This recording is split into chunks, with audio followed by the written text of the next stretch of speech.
Hindi lang sa mismong red carpet, kundi pati sa behind the scenes. Glamoroso ang Kapuso personalities na dumalo sa GMA Gala 2024. Saksi si Aubrey Carampel.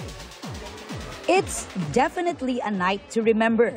Isa-isang finlex ng Kapuso stars ang kanilang black, white, and sparkling gowns and suits sa most awaited GMA Gala 2024. Pero behind the glamour sa red carpet, paano nga ba nabuo ang kani-kanilang looks? Ang power couple Dong Yan tila stuck in a rewind loop sa kanilang GMA Gala reel. Of course, in style pa rin ang Kapuso global fashion icon herself na si Heart Evangelista na ipinasilip ang behind the scenes ng kanyang gown. At speaking of Marian and Heart, spotted ang two stars na nagchichikahan sa ballroom ng gala. High fashion naman ang peg ng Team Ruka sa kanilang gala outfits. Going for an extra mile pa nga si Bianca Umali na may 3 outfits para sa gala. Present din in their best looks ang lead cast ng Widow's War na sina Bea Alonzo at Carla Abellana. Talk of the town naman ang Michael Cinco gown ni Julian San Jose. At mas lalo pa siyang nag-bloom nang makasama ang kanyang partner na si River Cruz. Looking pure in her MAC tumang white gown si Pulang Araw star Barbie Forteza. Dashing din in his suit si Pulang Araw star David Licauco.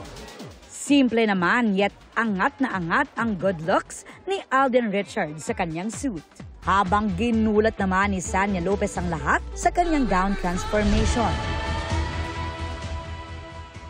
Mag-isa man siya sa red carpet, pero kilig naman ang hatid nila ni Jack Roberto sa isang IG reel. Say goodbye rin muna kay Doc Annalyn and say hello to the dazzling Jillian Ward sa kanyang sleek black gown. Slaying the red carpet din ang ating OG Sangres. Hanggang sa new gen Sangres na aabangan natin soon.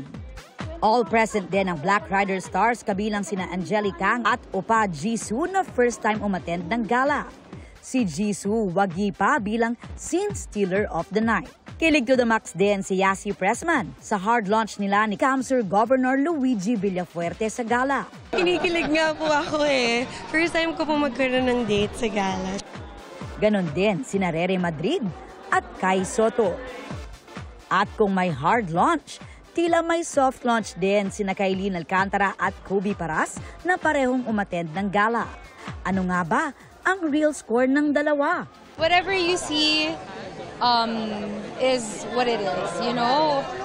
It is what it is. Kung ano man po yun sa amin na lang. After the red carpet, the party continues. Sa ballroom kung saan napanood ang pasabog performances ng Kapuso stars, rumampa rin ang ilan sa kanila, kagaya na lang ni Herlene Budol. Ang kanyang well-poised runway walk, naging runway mishap.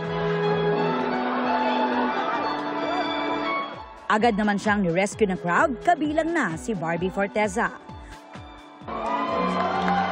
Makalipas ang ilang minuto, back to the stage ulit si Herlene as if nothing happened.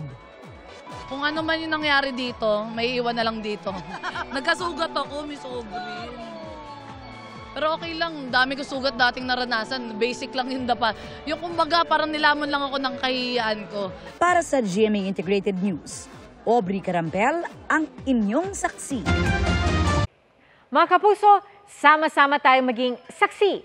Mag-subscribe sa GMA Integrated News sa YouTube at para sa mga Kapuso abroad, samahan niyo kami sa GMA Pinoy TV at sa www.gmanews.tv.